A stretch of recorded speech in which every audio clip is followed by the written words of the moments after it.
Keep your friends close, but your enemies closer. That advice did not come from Abraham Lincoln, although actually it could have. It came from Don Vito Corleone in The Godfather.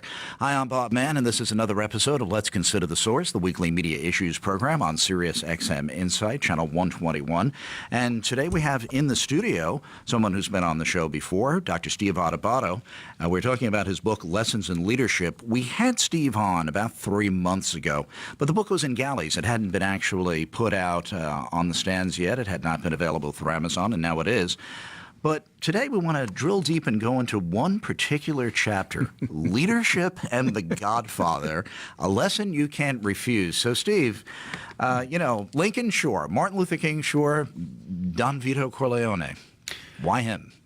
Why not? I mean, You'll get no argument from me, by the way. Well, that's the right move, Bob. But, in all seriousness, I debated and talked extensively with our publisher. By the way, first of all, thank you, most importantly. Thank you for coming in, too. You found us in the middle of the night. It's my honor, my pleasure to be here. But it's interesting, The Godfather, and I always clarify that I am referring to Godfather 1 and Godfather 2, and I try to make believe that Godfather 3 never happened. And actually, so does Francis Ford Coppola, I think. He may also Another be smart on that move. list. Yeah. So here's the thing. When I was a kid and The Godfather came out, it didn't really resonate for me. But as I started to think about the lessons in The Godfather, and again, I want to clarify the issues of criminality and violence and the end that they were, those in the Corleone family and those connected to organized crime. There's nothing to glorify about it. There's nothing to acknowledge that it's okay. All of it is horrific and terrible, and you don't have to be Italian-American to acknowledge or be embarrassed by it. But I am particularly those things. However, I stepped back and I thought, wait a minute. There's something going on here about organization, about loyalty, about relationships. And I'm thinking, I'm writing a book about leadership and the lessons in leadership, and I've been quoting The Godfather, and I've been talking to friends about The Godfather, and I've been living my professional and sometimes personal life around some of the things that I picked up in The Godfather after watching it a dozen plus times. So how do I not write about The Godfather or the lessons I picked up in a book about leadership? And that's where it comes from. Well, I just saw something on the Gilmore Girls, of all things. It got resurrected for 4 episodes on Netflix. And she does a scene from The Godfather. The person she's with doesn't know what she's talking about. She goes, oh, no, it's The Godfather. There's a quote in there for everything in life. And she's absolutely right. And that line wouldn't be in such a smart pop culture commentary show if it weren't absolutely true. So let's start out with the one I opened the show with. Keep your friends close, but your enemies closer. What does that mean for those of us not in organized crime? Yeah, let's start with your friends first. So I'm a big believer that too often we take our friends for granted. And that's in business, that's in our personal life, but let's deal in our professional lives. So I just actually left a seminar that I was giving for a major bank that happens to be a bank that underwrites my PBS television programming that I do leadership seminars for. So they asked me to do the seminar. They purchased 200 books, and I did the seminar for free. Now, I'm not looking for a pat on the back, but they also didn't offer to pay. Here's the point. That usually ends up doing it for free like that. Yeah, but I mean, you could get into a situation where you're like, well, this is what I charge for my seminars. Now, why am I telling you this? Because the president of that bank is a good friend. He's been a good friend for 15 years plus. And it was a whole seminar about relationships. And much of our discussion was about how do we treat our friends in business? How do we show the love? How do we let them know that we care about them? Do we only reach out for them when we want something, when we need something, when we're trying to renew a contract, when we have a new product or service to move? How do we let them know we, quote, care about them? Not appear to care, but actually care. And so the lesson in The Godfather, Keep Your Friends Close, is to let the people that you care about know that you care about them and not take that for granted, because too often we do take it for granted. Of course they know that I care about them. I don't need to tell them. You don't need to send that thank you note. You don't need to send that email congratulating them on something positive that's happened. That's ridiculous. We don't need to let those who work with us as leaders in our organization know that we appreciate their efforts. They know it. Well, do that enough times. And those people who don't feel the love, don't feel the appreciation, don't feel the closeness, will start to feel alienated. Will start to look for that love and that friendship, that closeness, if you will, somewhere else. They'll be more upset than somebody who's a stranger, somebody somewhere in between.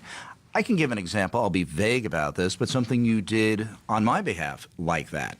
You've been invited here on the national show. I do a local show. It's buried early on the Sunday morning time slot, but it's a show that I do. You came on there. You know it wasn't the same level of exposure, but I needed a guest, and I needed a good guest, and you came and you did that. I remember that. I appreciate that. That's the kind of thing. It's like, look, that show just doesn't have the same appeal as the other show, but you did that.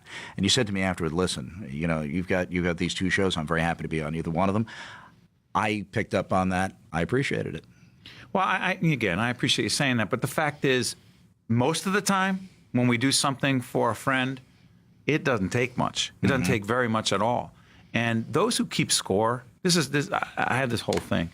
Those who keep score, and I know that people who, I don't know why, sell cars, and then what's worse is used car sales people. And I don't really know why that happens or why we get into that stereotype.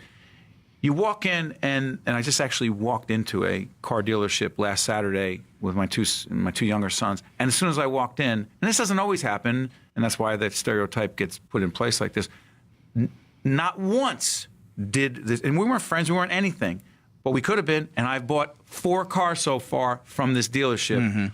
They have not reached out for me. They have not asked me anything. They have not asked me about how I'm doing with the car or what's going on. But as soon as they walked in, I felt the hard sell. And that's the problem. The point is this. When you don't feel that the other person is doing anything but trying to push you hard for something, they're not a friend, they're not anything. And I'm not saying friend like best friend. I mean, show the people in your professional life that you care about them, not that you want or need something. Because here's the thing. Because when you then ask them for something, it's a heck of a lot easier to have that conversation. Let's talk, though, about the flip side of this. Keep the enemies closer. Isn't that, and believe me, I've remembered this, and I never have a case where there are any kind of rivals where I stiff them, don't talk to them, look past them. But it's hard. It's really hard because you really want to be, I just want to cold shoulder this guy because I really can't stand him. But I know the benefit of talking to everybody. But keep your enemies closer. Isn't there an element of hypocrisy in that? No. Why not? Because there's a larger good. Look, we have a new president, right? Take the politics and the philosophical differences I have with the new president off the table. I will tell you my greatest concern about Donald Trump.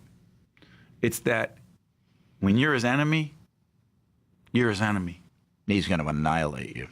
And I'll tell you what the problem is. He doesn't have that luxury because he's the president of the United States, of all the people, of his enemies, of his friends, and the people who haven't figured out how they feel about him. You don't have that right. When you're the president of a university, when you're the head of a nonprofit, when you're the leader of an organization, you don't have the luxury to annihilate, to use your words. Bob, you don't have the right or the luxury to annihilate and kill and destroy and hurt your enemies just because, quote, that's the way I feel. Because here's the problem. While you are doing that, you potentially are hurting the large organization or the country because you may need that person to achieve some larger end. That's why I say, in The Godfather, keep your enemies closer, because forget about what they were trying to achieve as a criminal organization. Take that off the table, because I constantly had to do that. There are people that I deal with in public broadcasting who I know are not looking out for me, who want to hurt me or what we're doing, are not fans of mine. But because I have a responsibility as a public broadcaster, there have been governors who I knew really didn't like anything about me. But my job was to engage them in a certain way because I had a responsibility as a broadcaster, as a head of a production company that had to raise a certain amount of money and keep these people engaged in a certain way. Not do something unethical or inappropriate, but keep them close enough to do my job as a leader. One of the things you mentioned is that it is tougher for an enemy to annihilate you, to come after you. You didn't use the word annihilate, but really hurt you. If there's any level of connection between the two of you, even if there's just basic common decency or knowing something about each other's families or whatever. All right, I may oppose him, but I'm not going to destroy him. You could actually be protecting yourself. You know, if you have an enemy, you're listening right now, you know, on Sirius XM. So you have an enemy. You have somebody in business who you think is trying to hurt you. Be smart. Send that person. That person accomplishes something, and your gut tells you, "Oh, I wish. Why did they get that award? Why did they win? Whatever." But your gut tells you, I don't want to congratulate them. I actually wish that didn't happen. Go against your gut. Send them a congratulatory note that says, hey, Bob, not obviously we're the opposite of that. Bob, congratulations on the new show. Wish you nothing but the best. All the best to you and your family over the holidays. That person has to look at that and go, hold on, what's going on here? Yeah. And it doesn't mean that you become best friends with that person. But if that person was planning to come after you, to hurt you, to try to do something, They might think twice. They may think twice. And by the way, they may not, but the fact is you haven't done anything to hurt yourself. And if your ego is standing in the way, Daniel Goldman calls it emotional intelligence. Be emotionally intelligent, mature enough to be above it. That's all I'm saying. You're listening to Let's Consider the Source. I'm Bob Mann. This is the weekly media and communication issues program on Sirius XM Insight, channel 121. And today we're talking with Dr. Steve Adubato. Now, for those of you around the rest of the country who don't know Steve, he mentioned a couple of times that he's a broadcaster. He's actually an Emmy Award-winning anchor and host for PBS affiliates here in the New York market, WNET-TV, channel 13, and also NJTV, which is here on the New Jersey side of the Hudson River. And he is obviously a prolific author. We're talking about his book, Lessons in Leadership, but in particular about lessons in leadership from The Godfather, and also about Steve. His company, Stand and Deliver, offers leadership workshops and executive coaching for professionals in a variety of areas. Let's talk about another quote from The Godfather, which is that you're not a wartime consigliere. And the reason I wanted to turn it right here is not to hurt the Tom Hagen fans in the audience, although Tom ended up okay, actually, because Lenny got killed before he took him out.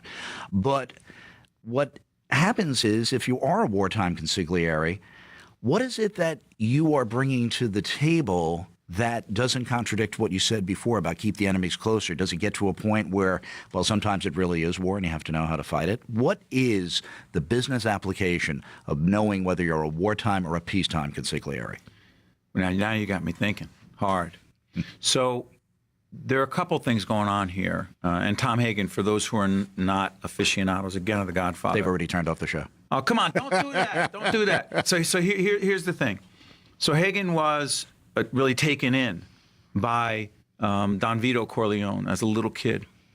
And long story short, he was one of the brothers. I mean, he wasn't a blood brother, not Italian, not a family member, but he became a brother. But the fact is, while he was a consigliere to them, he was an advisor, but they were now going to war with some of the other families. And Sonny decided, the brother who was a real warmonger, and the fact is, he had to say, well, we need a wartime consigliere because they were going to war, and he didn't think Tom had the stomach for it. Here's the larger issue. It's not really about war or peace. It's about the leader understanding that at certain times, under certain conditions, for certain strategic reasons, that certain people on your team are not the right fit. And it doesn't have to be war. It could just be the situation at the time. And again, if you don't know The Godfather, this was a great Robert Duvall character. Tom Hagen was a lawyer. He knew economics, he knew politics, he knew his way around the law. He could manipulate a judge. Great peacetime strategy. That's right.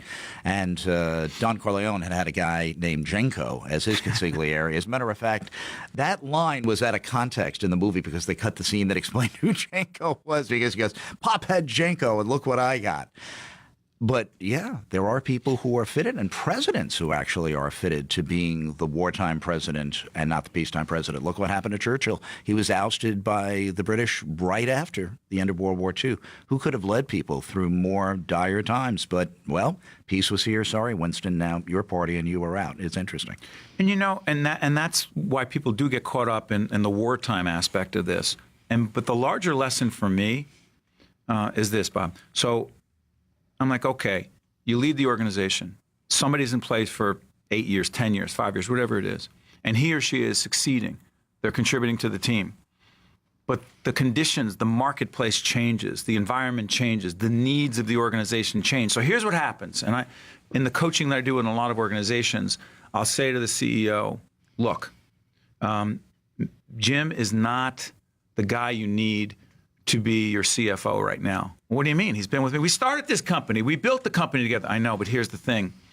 Jim is a numbers guy to the point where he can handle budgets. He's great on the numbers. You're always, where you need to be. But the problem is he's not strategic enough, and he's not able to connect the dots.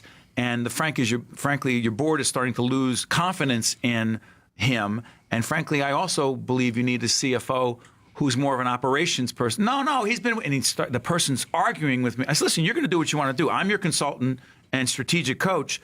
The fact is, you need a CFO who has more of an operational background and understands something beyond the numbers. It's not about war or peace. It's about the conditions and the leader needing to know he or she needs to make a change and, quote, loyalty, not just loyalty to that person as a friend, but loyalty to the organization in terms of what the organization needs at that time. That's the lesson.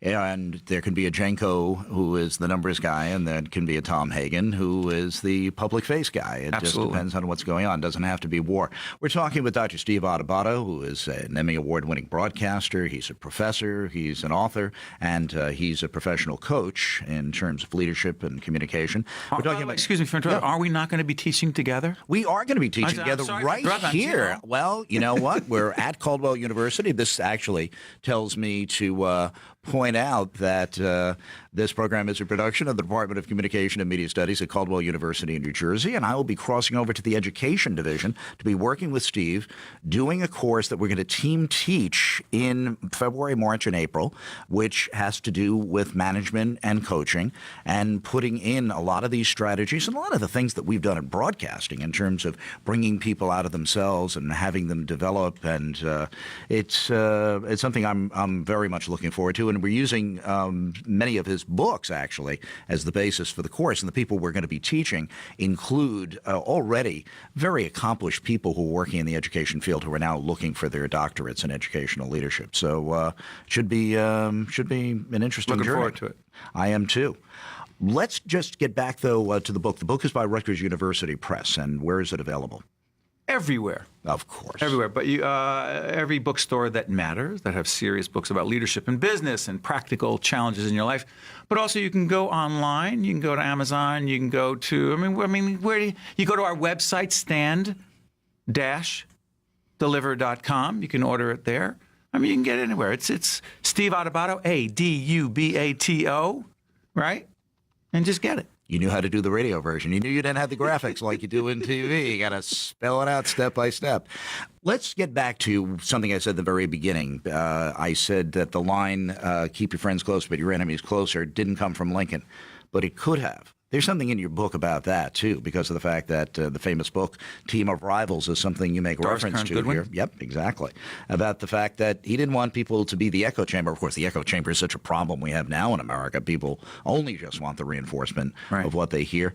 Let's talk a little bit about the echo chamber and how Lincoln made sure he didn't have it.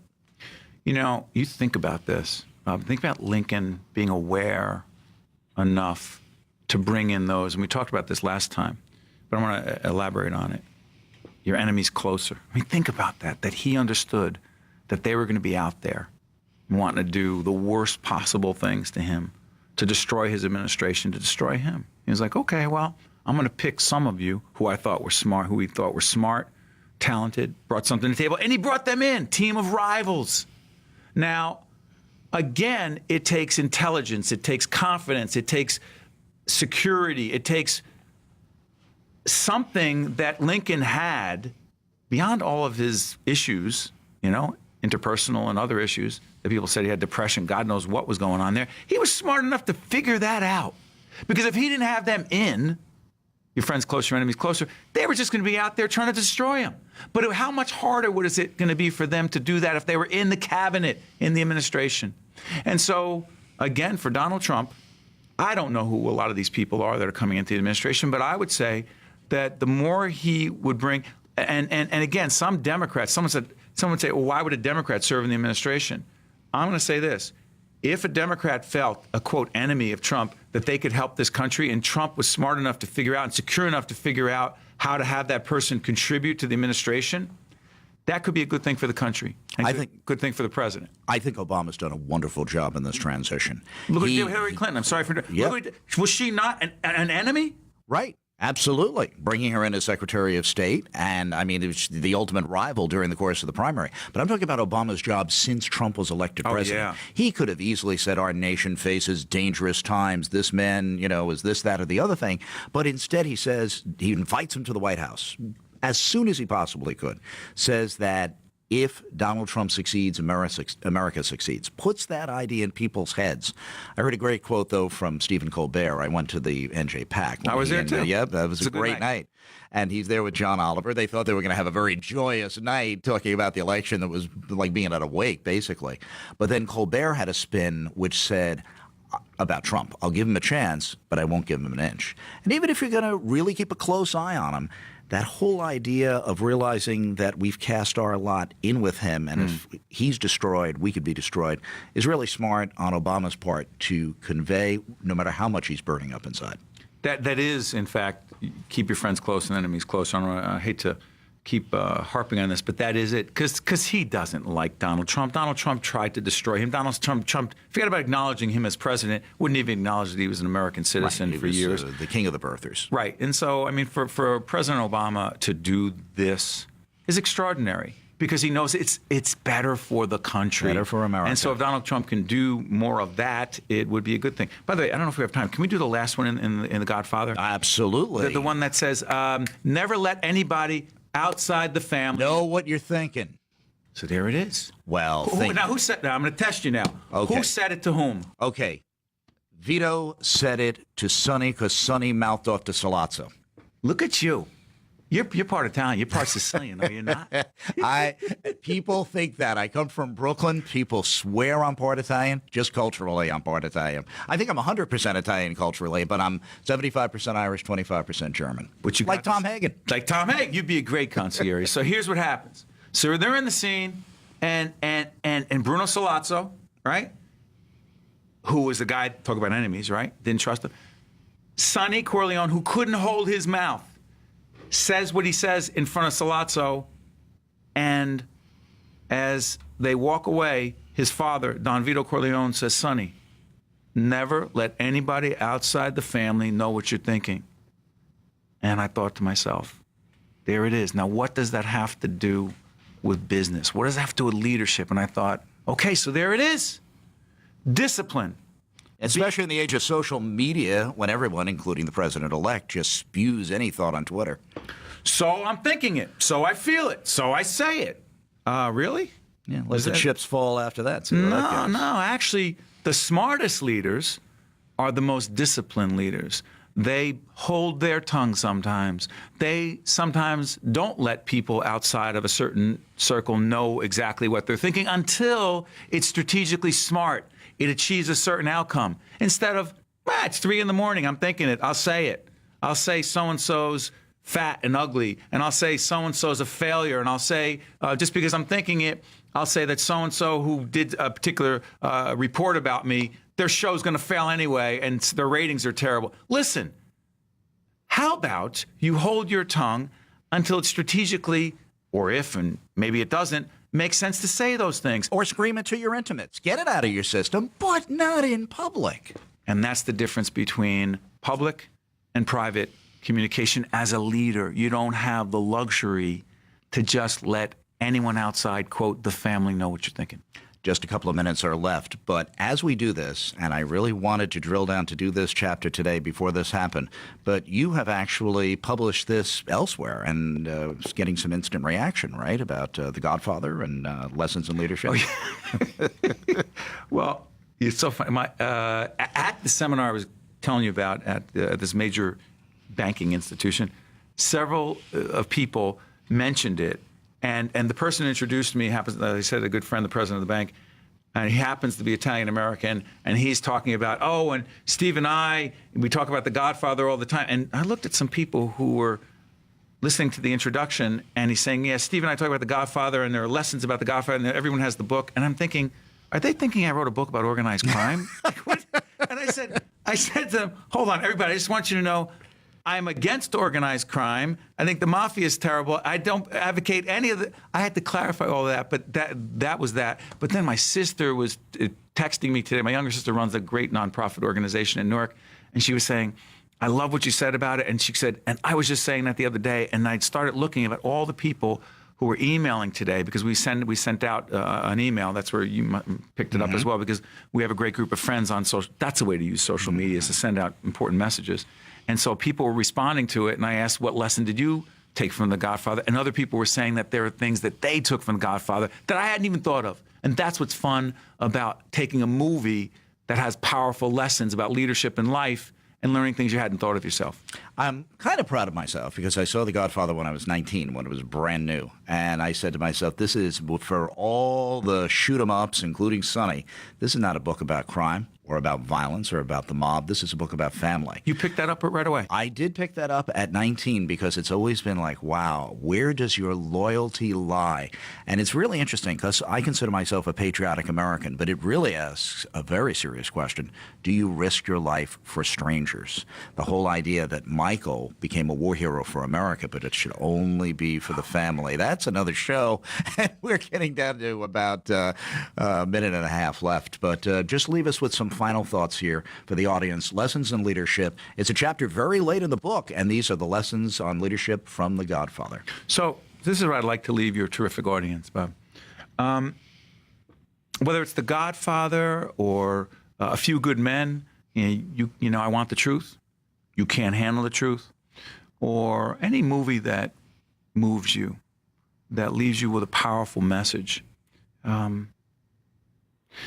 What I find fascinating is that, and I'm not going to open up a Pandora's box here, is that pop culture, movies, and today with great TV shows, they can move us, they can strike us in a certain way and get us thinking about our lives, about the way we handle our personal and our professional lives. And I'm going to say this to you. Great leadership lessons come in all forms. They don't have to come in just my book. And so that's why I felt that the Godfather chapter was so important. And I just encourage folks to look for leadership lessons in all aspects of their life. Well, if you live here in the tri-state area, you can certainly see Steve Adubato on one of his many television projects on either Channel 13, WNET, or NJTV. And also, obviously, his services are available through Stand and Deliver. But this book, for those of you in the rest of the country, Lessons in Leadership, is published by Rutgers University Press, and its author, Dr. Steve Adubato, who we've been very happy to have here as the guest right here on Let's Consider the Source. My honor. That's it for this episode of the program. I'm Bob Mann, the host, creator, and producer of the program. My co-producer and technical supervisor is Nick Amabil. This program is a production of the Department of Communication and Media Studies at Caldwell University in New Jersey. To find out more about our department, please go to www.caldwell.edu. I also urge you to follow me on Twitter. My handle, Bob Mann Media, BOBMANN Media. But most importantly, we ask you to join us every Saturday, 5 p.m. Eastern, 2 p.m. Pacific, Sunday, 11 a.m. East, 8 a.m. Pacific, as we discuss the nation's most important and interesting media issues. But before you consider any issue, consider the source.